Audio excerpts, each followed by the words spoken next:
महाभारत की शूटिंग के दौरान का एक किस्सा प्रवीण कुमार याद कर बताते हैं कि जयपुर में युद्ध के दौरान का दृश्य शूट किया जा रहा था।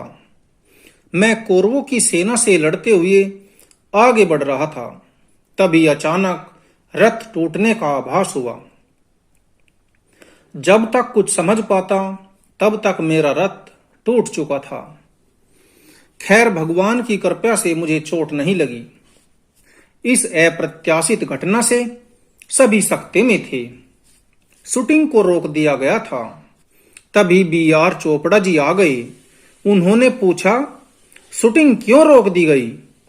तभी पीछे से किसी ने कहा कि रथ टूट गया है। रथ टूटने की खबर सुनते ही चोपड़ा साहब तनाव की मुद्रा में आ गए। रथ की चिंता में उन्होंने मेरा हाल तक नहीं पूछा। मैंने चोपड़ा साहब से कहा कि आपको रथ की इतनी चिंता सता रही है, मेरा कुछ नहीं, अगर मुझे कुछ हो जाता तो?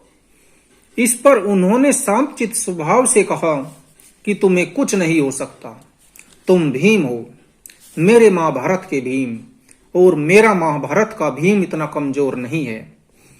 यह बात सुनकर सभी कलाकारों को हंसी आ गई। चाचा चौधरी को बीच में क्यों छोड़ दिया था के सवाल पर प्रवीण कुमार कहते हैं कि मैं कहानी में बदलाव चाहता था। निर्माता लोग साबू का मजाक बना रहे थे। मैंने निर्माता को समझाया, लेकिन वे मुझे लगातार आश्वासन देकर टरकाते रहे। जहां सम्मान नहीं, वहां काम करना मुश्किल होता है। मैंने चाचा चौधरी को बीच में छोड़ दिया था। प्रवीण कुमार कहते हैं कि मुझे एक नाम माँ बाप ने दिया, दूसरा नाम दर्शकों ने दिया।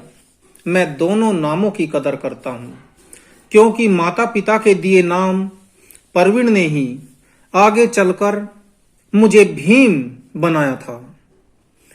प्रवीण कुमार के घर के बाहर नेम प्लेट पर प्रवीण लिखा हुआ है, भीम नहीं क्यों के सवाल पर प्रवीण कुमार कहते हैं कि प्रवीण ने खेलों में सर्वश्रेष्ठ प्रदर्शन कर देश और गांव का नाम रोशन किया। गांव से बाहर पहला कदम प्रवीण ने रखा था। प्रवीण की संघर्ष में यात्रा से ही भीम का उदय हुआ। प्रवीण को समाज भूल सकता है, मैं नहीं। प्रवीण ओझल हो सकता है, मर नहीं सकता। प्रवीण एक संघर्ष है हर उस नौजवान का जो गांव से निकलकर देश विदेश में भारत का नाम रोशन करने का सपना संजोता है। देश में महिलाओं और मासूम बच्चियों के साथ होने वाले घृणित अपराध पर प्रवीण कुमार कहते हैं कि महिलाओं के साथ घृणित अपराध करने वाले अपराधियों के लिंग काट कर फेंक देने चाहिए। अगर देश में बलात्कारियों को ऐसी सजा दे दी जाए तो अपने आप अपराध करने वाले लोगों में कमी आ जाएगी। बी.आर. चोपड़ा के बारे में क्या कहेंगे के सवाल पर प्रवीण कुमार कहते हैं कि चोपड़ा साहब एक नेक दिल इंसान थे। काम ही उनकी इबादत हुआ करता था। बंबई में रहते हुए भी उन पर कभी बंबई का पानी हावी नहीं हुआ। चोपड़ा साहब अपने घर पर प्रत्येक सोमवार को हवन किया करते थे। वे पक्के आर्य समाजी थे। मूर्ति पूजा में वे विश्वास नहीं करते थे। महाभारत में उनके कुशल निर्देशन की काबिलियत साफ झलकती थी। प्रवीण आगे कहते हैं कि महाभारत को आकर्षित बनाने के लिए चोपड़ा साहब के मन में समय का आइडिया आया था। उनके इस विचार ने सभी को आकर्षित किया। समय को आवाज देने के लिए पहले एन.टी. रामाराव व दिलीप कुमार से संपर्क किया गया था, लेकिन चोपड़ा साहब एक अलग ही आवाज चाहते थे। इसीलिए हरीश भीमानी को फाइनल किया गया। उन्होंने अपने स्वर से समय को यादगार बना दिया था।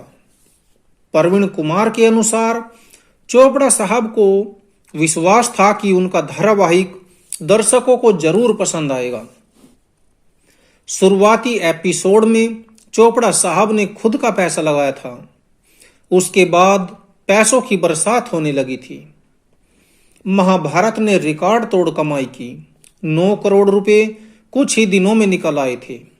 प्रवीण कुमार कहते हैं कि फिल्म और धारावाहिक के चलने और न चलने का एक बड़ा कारण दर्शकों की सोच होती है। दर्शकों को क्या पसंद आए और किसे दर्शक नकार दे, इसका अंदाजा लगा पाना मुश्किल है। निर्माता, निर्देशक या कलाकार कोई नहीं चाहता कि उसकी फिल्म या धारावाहिक फ्लॉप हो। एक फिल्म से करीब 200 लोग जुड़े होते हैं। फिल्म की सफलता और विफलता का असर सभी पर होता है। इसीलिए सभी लगन और परिश्रम से कार्य करते हैं। स्टोरी, गीत, संगीत, कहानी दमदार होगी तो फिल्म चलती है। कलाकार मायने नहीं रखता, क्योंकि नए नए कलाकारों की फिल्में भी सिल्वर जुबली साबित हुई है।